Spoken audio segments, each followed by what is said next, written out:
Mark, we already spoke about this a short time ago in the news. Michele Bullock, she had a tough first day at the office, and it's not even her first day yet last night, heckled by protesters. She took it well, though, but aside from that, what did you think of the content of her speech?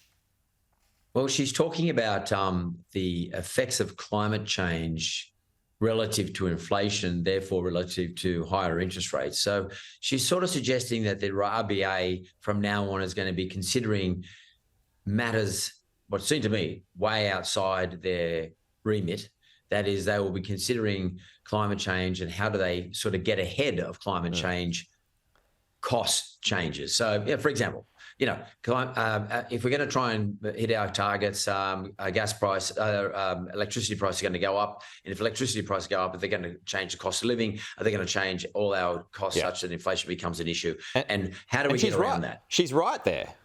She's totally right. And the question is whether or not the Reserve Bank governor or the Reserve Bank should be getting involved in this political stuff, and whether or not she's actually trying to run a political campaign around this, whether she's being influenced by Canberra or not, I don't know.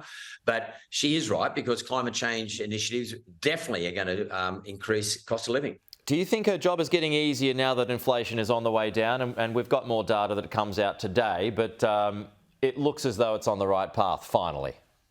I'd rather be her coming into this environment than the other way. Into the environment, correct, a year or so ago. I would say she's come in on the sweet spot.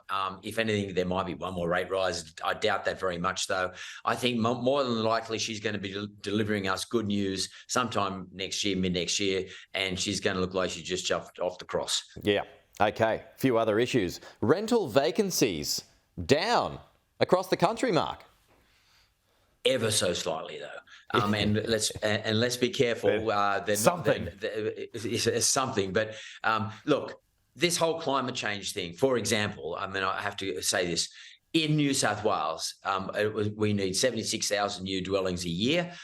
We've just been told by the New South Wales government that developers now are going to cost them exactly $100,000 a year extra to develop a property to comply with a whole lot of climate change initiatives. Now, guess what that's going to do? That's either going to stop the developers from developing, or it's going to pass that cost on with a margin to buyers. And the buyers, if they're investors, are going to charge more rent to the renters, or alternatively, they're going to stop developing altogether, which means you're going to have less houses, which means renters are going to pay more money. So it's a problem. We have a major infrastructure problem here in New South Wales in particular, but this probably covers all Australia in relation to putting enough properties in the market for people to either rent or buy. Mark Bouris, it is good to see you as always. We will chat to you again soon.